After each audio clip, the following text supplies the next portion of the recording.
I am talking about Nyayik Lok Ayukta. Thus far the talks were about Lokpal, Lok Ayuktas on the executive side. I am trying to talk to you about a judicial ombudsman. And I say it is a very difficult question because the judiciary has isolated itself in such a fashion under the doctrine of independence of judiciary that any such proposal as makes an inroad into the administrative authority of the judicial system is considered repugnant to the concept of independence of judiciary. And that's why my efforts right from 1998 down to 209 have not found any positive response. And I'm grateful to this Forum for Fast Justice, to ask me to talk about investigation in corruption judiciary. And therefore I take the opportunity of talking on this subject. There cannot be a free investigation into any official conduct unless the machinery has got some of its own independence. That is why Kejriwal's proposal in the previous session about that Lokpal bill envisaged a total independence. Now what I am trying to put across to you is this, that independence of judiciary is certainly a basic feature of the Constitution, and the subordinate judiciary is under the purview of the Supreme High Court under Article 235 of the Constitution. But if it is not possible to evolve a machinery which can act independently on the administrative side, maybe it is to a certain limited extent. Maybe the ultimate power may rest in the High Court for imposing punishment or whatever. But the fact that there can be a complaint made about misbehavior, misconduct, inefficiency or incapacity of a judge is itself a very important step if we create the institution of a judicial ombudsman. Currently, in the previous session, there was a voice against contempt of court. Contempt of court has been misused, there is no doubt about it. And that is the danger. See, people will not speak about the evils of a wrong done to them by a judge or by the staff of a judge for fear of being called to account under the Contempt of Courts Act. Howsoever right he may be, in spite of the fact that now truth is considered to be a defense in Contempt of Courts Act now by amendment. Nevertheless, people would hesitate to say anything which is disliked by the presiding officer of a judge. And therefore, it is absolutely necessary to have some mechanism through which this freedom of speech and right to express under Article 19 of the Constitution of India becomes a reality in respect to proceedings of the court of law.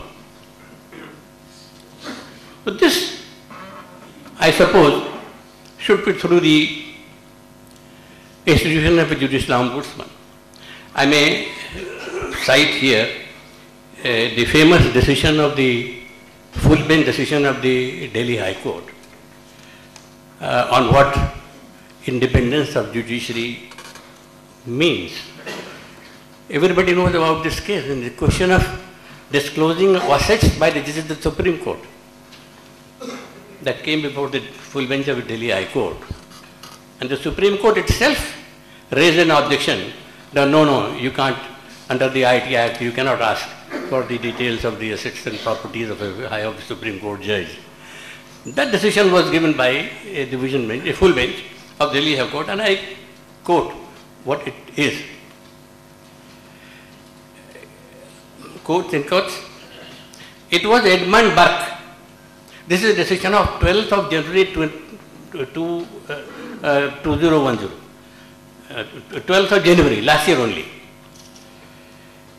It was Edmund Burke who observed that all persons possessing a portion of power ought to be strongly and awfully impressed with the idea that they act in trust, and that they are to account for their conduct in that trust. You remember, Mahatma Gandhi had raised that proposition. He said, every authority is in trust. The government must act in trust for the people. So that concept is there, in trust. Accountability of judiciary cannot be seen in isolation. It must be viewed in the context of a general trend to render governors answerable to the people in ways that are transparent, accessible, and effective. Behind this notion is a concept that the wielders of power, legislative, executive, and judicial, are entrusted to perform their functions on condition that they account for their stewardship to the people who authorize them to exercise such power. Well-defined and publicly known standards and procedures complement rather than diminish the notion of judicial independence. Well, this is a remarkable decision on the question of independence of judiciary. Even independence of judiciary cannot become a license for judiciary. That's why I was pressing for this concept, and I think if this House agrees, it is an absolute new point so far as this House is concerned. Even I have never thought of a judicial ombudsman.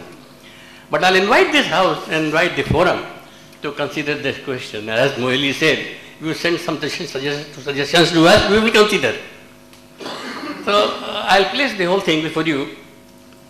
See, dispensation of justice is undoubtedly the responsibility of the state, and judiciary is the most important pillar of our democracy. After all, judiciary decides issues of life, liberty and property of any person who is aggrieved by any wrong. The heaviest burden of dispensation of justice is borne by the subordinate courts. In 2007, as many as 2,55,04,926 cases were pending in subordinate courts, compared with 39,57,015 in High Courts and 43,728 in Supreme Court. This means more than 82% of the entire litigation in the courts is borne by the subordinate judiciary. So we must have a subordinate judiciary which is strong, independent, but also answerable. Now, delays in the disposal of cases is chronic at all levels. It is contributed to corruption with questionable conduct of the components of the system. The judges, the staff, lawyers, and investigating, prosecuting agencies. India Corruption Study of 2005 by Transparency International India revealed, now this is the figure I will tell you, revealed that 79% of the respondents for the survey said that there was corruption in judiciary. Remember, 80% of the population which was surveyed, they say, yeah, there is corruption in judiciary. You remember that famous statement, Justice Bharusha, the Chief Justice, he said, 25% judges are corrupt. Judges are not corrupt. No, judiciary is not corrupt. judges are corrupt, 25%. That was Bharucha said. So, 79% of these respondents said there is corruption in judiciary. Of those who had paid bribes, now mind these figures also. Of those who had paid bribes, 61% had paid money to a lawyer. How is the money handled by the lawyer is a different question altogether. But the conduct is that way. That is the data. 61% had paid money to a lawyer, 29% to the court officials, 5% to judges, and the rest to the middlemen to get their work done. Now, I will refer to only two instances regarding the extent of corruption. The famous case of the Allahabad Metropolitan Magistrate case. It was in 2004.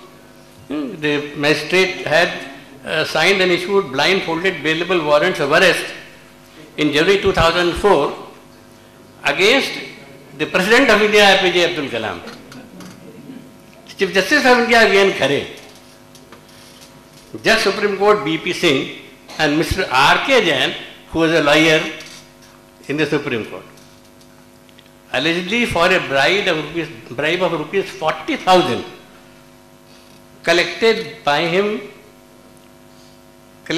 him by three lawyers. And then Justice V.N. Khare had observed, by giving rupees 40,000, you can get a judicial order. And if this is the state of affairs, only God knows what will happen to the country. At a later hearing, this very bench said that there was a complete nexus between the metropolitan magistrate, the lawyers, and that such incidents were happening all over the country. Chief Justice of India also emphasized the need of finding out ways to weed out corruption in the lower judiciary and evolve a system to keep vigil on judicial officers. The system, well, I am humbly saying, this is the judicial ombudsman system for which we can be used. The other case was the famous latest case of Ghaziabad Provident Fund. Ghaziabad Civil Court Provident Fund scam involved embezzlement of about 23 crores from the Provident Fund account of grade 3 and grade 4 employees of Ghaziabad Civil Courts within 2001 and 2008, in which a number of judges besides others were implicated. The case is still pending. The significance is of the duration, not only the fact that 23 crores were siphoned off, but of the duration, 2001 to 2008, for 6-7 years. You see, under the rules of the court, under the rules of the High Court for subordinate judiciary, every district